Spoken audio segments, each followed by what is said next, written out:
آغاز کروں گا فیاض الحسن چوہان صاحب آپ سے. میں نے ابتدائیہ آپ کے سامنے دیا ہے، اور اگر سورہ حج کی ورس نمبر 41 اگر سامنے رکھیں تو الذین ان مکناہم فی الارض قاموا الصلاۃ وایتاء، پورا سٹرکچر بیان کیے. زمین میں اقتدار بخشیں تو وہ لوگ اسلامائزیشن یعنی ویلفیئر سٹیٹ، جب لوگوں کو روزی روٹی ملے گی تو خشوع و خضوع سے عبادت بھی کریں گے. تو دین فقط مسجد تک نہیں ہے، سیاست اصلاح کے معنی میں ہے. آپ کی تجارت، معیشت، عدالت بھی اسلام کے مطابق ہوگی تو اچھا معاشرہ بنے گا. کیا خیال ہے آپ؟ بسم اللہ الرحمن الرحیم. ڈاکٹر صاحب، بات یہ ہے کہ آپ نے اپنا انٹرو دیا اور بات آپ نے بالکل درست کہی. نبی پاک صلی اللہ علیہ وآلہ وسلم صحابہ کرام کو کہا کرتے تھے کہ دعا مانگو کہ اللہ ہمیں غربت سے بچا، کیونکہ غربت کفر کی طرف لے جاتی ہے. یہ نبی پاک صلی اللہ علیہ وآلہ وسلم کا فرمان ہے جو اکثر نصیحت کیا کرتے تھے صحابہ کرام. اچھا، یہ غربت کفر کی طرف کیوں لے جاتی ہے؟ یہ میڈیکلی پروفڈ ہے. میڈیکل اور آپ کی سوشل سائنس دونوں مل کے، جب آپ کی غربت ہوتی ہے تو آپ کی بھوک اور ننگ آتی ہے. جب بھوک اور ننگ ہوتی ہے تو پھر آپ کے لیے دنیا کی کوئی آئیڈیالوجی، کوئی مذہب، کوئی تعلیمات کی کوئی اہمیت نہیں رہتی. پھر آپ کا الٹیمیٹ آبجیکٹیو، آپ سے مراد بینگ اے ہیومن، انسان کا الٹیمیٹ آبجیکٹیو ہوتا ہے کہ میرا بھوک بھی دور ہو اور میری ننگ بھی دور ہو. اس کو کپڑے کی، اس کو چھت کی، اس کو اپنے پیٹ کی آگ کو ٹھنڈا کرنے کی جو آبجیکٹیوٹی ہوتی ہے نا، اس کی وہ اتنی ہائی لائٹ ہو جاتی ہے کہ اس کی بلا سے کہ کوئی دین، کوئی اسلام، کوئی عیسائیت، کوئی ہندو مت، کوئی بدھ مت، کوئی جودھزم، کوئی پیٹ مذہب بن جاتا ہے. اچھا، جب وہ بن جاتا ہے تو جو پیٹ ہے نا، جو آپ کی سفلی آپ کی جناب خواہشات ہیں، ان کے کاغذوں میں اخلاقیات نہیں ہوتی. اخلاقیات نہیں ہوتی. جب اخلاقیات نہیں ہوتی اور بندہ اس وقت جانور سے بھی نیچے جا چکا ہوتا ہے اپنی اس بھوک ننگ کی وجہ سے، تو پھر وہ ہر قسم کا گناہ کرنے کو، ہر قسم کا جرم کرنے کو، ہر قسم کی نیگیٹو ایکٹیویٹی کرنے کو تیار ہوتا ہے. تو اس وجہ سے نبی پاک صلی اللہ علیہ وآلہ وسلم اور اسلام کی تعلیمات ہیں کہ آپ نے غربت سے انسان کو بچانا ہے. اب ثابت یہ ہوا کہ دنیا میں سب سے بہترین نظام مملکت وہ ہوگا کہ جو اپنے جسڈکشن کے اندر، اپنی ڈومین کے اندر، اپنی ریاست کے اندر لوگوں کو غربت سے بچائے گا. وفی اموالہم حق للسائل والمحروم. اصل آپ کا سسٹم وہ ہے. اب اس سسٹم کا نام خلافت رکھ دو، اس کو جمہوریت رکھ دو، اس کو آٹوکریسی رکھ دو، اس کو ارسٹوکریسی رکھ دو، اس کو شہنشاہیت رکھ دو، اس کو بادشاہت رکھ دو، اس کو صدارتی نظام کہہ دو. یہ جو جمہوریت لے کے ہم سارا دن سیاستدان اور ہمارے اسکالر اور ہمارے مفکر اور ہمارے مدبر، ہمارے تجزیہ نگار لے کے پھر رہے ہوتے ہیں، یہ دنیا کے سب سے بڑے منافق ہے. جمہوریت جبر اور مجبوریت نہیں ہے. دیکھو، میں آپ کے سامنے بیٹھا ہوں، میری پولیٹیکل زندگی 46 سال ہے. ٹھیک. As a worker, as a leader. میں 7 منسٹریاں میں نے ایکسرسائز کی. 2 دفعہ میں اقتدار کے اندر رہا ہوں، ممبر صوبائی اسمبلی. 30 سے 35 سال مجھے پاکستان لیول کی لیڈرشپ کرتے ہو گیا. Student politics, youth politics, practical politics. میں اپنا نچوڑ بتاؤں، دین کی تعلیم بھی اور دنیا کی بھی تھوڑی سی ہے. یہ پاکستان کے اندر جمہوریت یا دنیا کے کہیں پہ بھی جمہوریت میرے کاغذوں میں اس معاشرے کے اندر بھی اتنی فیزیبل نہیں ہے کہ جہاں پر 100% لٹریسی ریٹ ہے. ٹھیک. ہاں، جہاں پر 100% لٹریسی ریٹ ہے وہاں پر جمہوریت کو اگر انتہائی اسٹرکٹ رولز اینڈ ریگولیشن کے ساتھ چلائیں گے، جس میں یورپ اور امریکہ اور برطانیہ کسی حد تک چلاتے ہیں، ان کو تو فائدہ آئے گا. اچھا فیاض الحسن چوہان صاحب، آپ سسٹم کے دور میں جو ہم بی ڈی سسٹم کی بات کرتے ہیں، میونسپل ایڈمنسٹریشن، تو ریاست طیبہ کے اندر جو آپ نے اسٹیبلش کی، ہر 10 افراد پر ایک نقیب ہوتا تھا، 10 نقیبوں پر اس کا سربراہ عریف، اور 100 عرفاء پر مشتمل ایک پارلیمنٹ ہوتی، عوام کو براہ راست نمائندگی کا حق بھی تھا. یہ ڈیولوشن پلان یہ تھا کہ ٹو دا ڈور سٹیپ لوگوں کے مسائل حل ہوتے تھے. کتنا خوبصورت ماڈل ہے. تو کیوں نہیں ہمارے ہاں تو بلدیاتی نظام معطل ہے، اس کو کیوں نہیں ایکٹیویٹ کرتے؟ ڈیولوشن پلان لائیں، صوبوں کی تعداد زیادہ کریں، لوگوں کو فائدہ ہو. لیکن نبی پاک صلی اللہ علیہ وآلہ وسلم کی ذات اقدس جو ہے نا، وہ تو ایک مکمل شخصیت کا نام ہے نا، پازیٹیونیس کے پوائنٹ آف ویو سے. ہم ریئلسٹک اپروچ کے ساتھ بات کریں کہ اس 21ویں صدی کے اندر جہاں پہ ہم موجود ہیں، ابھی ڈاکٹر صاحب نے بات کی خلافت کے نظام کے حوالے سے. اچھا ذاتی طور پہ بینگا مسلم جناب میری بھی خواہش ہوگی کہ خلافت ہونی چاہیے, ٹھیک ہے نا, لیکن میں کیونکہ جو ہے نا پریکٹیکل پولیٹیشین ہوں, یہ پریکٹیکل پولیٹیشین نہیں ہے. ان کی اپروچ کے اندر اور میری اپروچ کے اندر جو ہے نا, جو میں سارا دن بھگتتا ہوں اور ابھی بھی بھگت کے آ رہا ہوں, ابھی 10 منٹ پہلے جو ہے نا اپنے حلقے میں جو 6 گھنٹے لگا کے آ رہا ہوں, میں نے اس میں 4-5 چیزیں ایسی بھگتی ہیں پبلک کی طرف سے کہ مجھے پتہ ہے کہ پریکٹیکلی کچھ چیزیں کچھ اور ہوتی ہیں. اچھا اب میں یہ سمجھتا ہوں کہ جمہوریت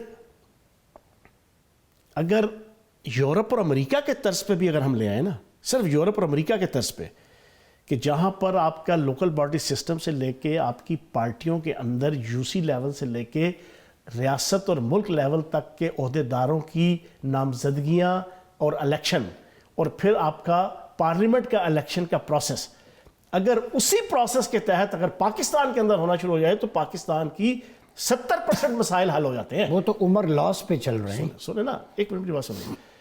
لیکن دلچسپ بات یہ ہے کہ ہم تو ان کے مطابق بھی نہیں چل رہے. یہاں سے جمہوریت, پارلیمانی جمہوریت نکلی ہے, ہم ان کے مطابق نہیں چل رہے. ہماری کس پولیٹیکل پارٹی کے اندر جناب آپ کا پراپر طریقہ کار ہے, یو سی لیول مشورے, الیکشن تو دور کی بات, مشورے سے بھی نامزدگی. ہم کس پہ چل رہے ہیں پھر 77 سال؟ ہم پنجابی کا محاورہ تن بن بونجا, ٹھیک ہے نا جی, ہم تو اس سسٹم کے ساتھ یہاں پہ چل رہے ہیں یا ہمارے ہاں. لیکن آپ کی بات ٹھیک ہے, لوکل باڈی سسٹم آپ کا آرگنائزڈ ہو جیسا آپ نے بتایا. دیکھیں نبی پاک صلی اللہ علیہ وآلہ وسلم جب ہجرت کر کے آئے, آپ نے بنو مستلق, بنو قریظہ, بنو قینقاع, ان ساروں کے ساتھ معاہدہ کیا, میثاق مدینہ اس کو کہتے ہیں. اب وہ کچھ لکھے مستشرقین یا کوئی بھی لکھے کہ یار کس وجہ سے کیا, کس وجہ سے نہیں کیا, لیکن میں اگر اپنی ریسرچ یا اپنی سوچ اپروچ جو میں نے پڑھا لکھا کہ نبی پاک صلی اللہ علیہ وآلہ وسلم کی وہ ایک بہترین پولیٹیکل ارینجمنٹ تھی. بالکل, کیونکہ مکہ کے جو قریش تھے وہ تو خون کے پیاسے تھے, ان کے سارے خاندان تباہ کر کے, بظاہر دنیاوی طور پہ ان کے خاندان تباہ کر کے جناب ہجرت ہوئی تھی. باپ بیٹے سے بچھڑ گیا, بیٹا باپ سے بچھڑ گیا, بیوی خاوند سے بچھڑ گئی, اور پھر وہ تو آپ کے خون کے پیاسے تھے. اب دو طرف کے دشمن آپ رکھ نہیں سکتے تھے. حکمت عملی کے تحت نبی پاک صلی اللہ علیہ وسلم نے ایک اچھے سپہ سالار, ایک اچھے حکمران, ایک اچھے منتظم, اس کی حیثیت سے آپ نے اس سائڈ کا جو دشمن تھا نا جہاں پہ آپ رہ رہے تھے, وہ یہودی, ان کو تو آپ نے ٹھپ دیا اس میثاق مدینہ کے تحت بڑے خوبصورتی کے ساتھ. بڑے خوب, وہ الگ بات ہے بعد میں انہوں نے وائلیشن کی, اس میں غزوات بھی ہوئے, سارا کچھ ہوا, لیکن فتح مکہ تک آپ نے ان کو برداشت کیا ایک پولیٹیکل اس کے ساتھ. اسی طریقے سے ہم دنیا کے اندر بھی یورپ, امریکہ, برطانیہ, عالمی اسٹیبلشمنٹ, ان لوگوں کو ہم ڈیل کر سکتے ہیں حکمت کے ساتھ. اب ایک چیز اور میں آپ کے سامنے رکھوں گا, بات لمبی ہو رہی ہے. اسلام کی 2 پلرز ہیں, ایک جہاد اور ایک اجتہاد. جہاد کا ہم نے صرف تصور لے لیا تلوار اور لڑائی جھگڑے کا نام, کفار کے ساتھ جناب جہاد, نہیں. یہ والا جو ہے پورشن یہ 5% ہے. 95% زراعت کے اندر نئی انوویشن کرنے والا ایگریکلچر سائنٹسٹ وہ جہاد کر رہا ہے. صنعت کے اندر جناب نئی ٹیکنالوجی ایجاد کرنے والا وہ جہاد کر رہا ہے. تعلیم میں ڈاکٹر عبد القدیر خان جناب وہ مجاہد اول تھا اسلام کی تعلیمات کے مطابق. اچھا اب ایک تو ہم نے وہ پورا نہیں لیا, آگے آ گیا اجتہاد. اجتہاد اکے سے پچھلے 700-800-900 سال سے 1000 سال سے مسلمانوں نے چھوڑ دیا. اجتہاد کیا ہے؟ ہم موقع مناسبت کے مطابق چیزوں کو طے کریں کہ ہمارے اس وقت حالات امت مسلمہ کے کیا ہیں, ہماری سوسائٹی کے کیا ہیں. ابھی ہم نے اگر ریاستوں کا تصور لے لیا خلافت کے ختم ہونے کے بعد 1920-21 میں سلطنت عثمانیہ کے, میں یہ سمجھتا ہوں یہ اجتہاد کے تحت ہم نے ایکسیپٹ کیا ہے کہ اب کیا کریں, اس کے علاوہ اب چارہ کار نہیں ہے. بن گئی آپ کی 52-56 ریاستیں, لیکن ان 52-56 ریاستوں کو تو آپ دین اسلام اور نبی پاک صلی اللہ علیہ وسلم کا جو تصور ریاست مدینہ تھا اس کے مطابق آپ چیزوں کو چلائیں.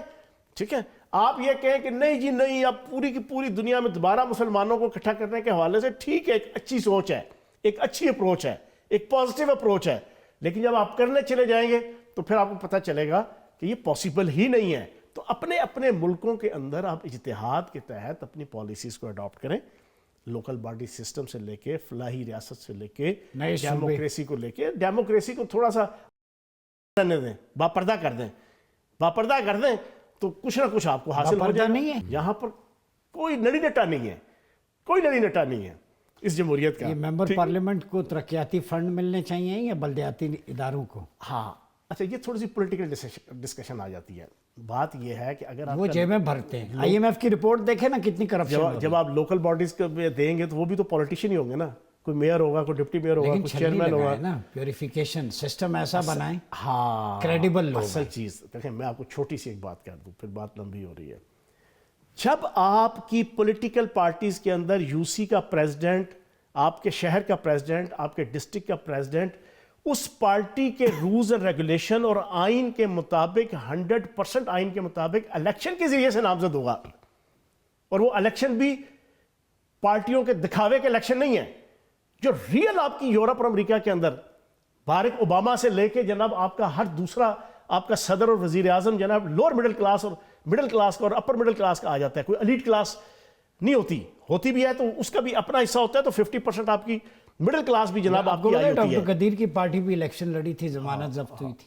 تو یہ چیز ہے کہ آپ اس کے مطابق چیزیں چلائیں گے تو آہستہ آہستہ بہتری کی طرف آئے گا. لیکن اس میں الیکشن کمیشن نے کردار ادا کرنا ہے, حکومتوں نے کردار ادا کرنا ہے.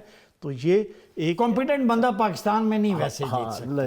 نہیں بڑا مشکل ہے. یہ نظام کی خرابی ہے نا. پھر پاکستان کی جمہوریت میں بتا رہا ہوں صاحب, ایک متقی عالم دین پروفیسر پڑھا لکھا, اس کے مقابلے میں ایک جاگیردار سرمایہ دار سیاستدان, ایک کو پڑھیں گے 100 ووٹ, دوسرے کو 1.5 لاکھ. ادھر میں آپ کے ساتھ ڈیفر کروں گا. میں اس پہ کر رہا ہوں, یہ تو پھر غلط سسٹم ہوا. انتظامی صلاحیتوں کا کوئی تعلق نہیں ہے آپ کی تقوی سے, آپ کی صلاحیت جناب دینی جناب آپ کی جناب اقدار سے, اس سے تعلق نہیں ہے. سبجیکٹ اسپیشلسٹ نہیں ہے لیکن پولیٹیکل سائنس کے بعد یہی تو میں کہہ رہا ہوں اجتہاد ہے کہ آپ نے کسی مولوی کو جناب آپ ہر حال میں جناب اپنا میں نے ایم پی اے نہیں بنوانا کہ جب بنواؤں گا تو میں بڑا دینی اور بڑا مسلمان تصور ہوں گا کہ میں نے ایک مولوی کو بنانا ہی بنانا ہے. نہیں, یہ ضروری نہیں ہے. انتظامی صلاحیت جس کے پاس لیکن وہ پھر انتظامی صلاحیت والا کرپٹ نہ ہو نا. نہ ہو, یہ تو بات میں مانتا ہوں, یہی کہہ رہا ہوں, کرپٹ نہ ہو. لیکن یہ ضروری نہیں ہے کمپیٹنٹ ہو, کرپٹ نہ ہو. عالم دین جو آپ کا جناب درس نظامی کر کے یا درس نظامی کی وہ مذہبی امور کو دیکھے, ریلیجس افیئرز کو. انتظامی معاملات اور چیزیں, انتظامی معاملات اور چیزیں. تقوی کے حوالے سے اگر آپ دیکھیں نا, اب یہ بہت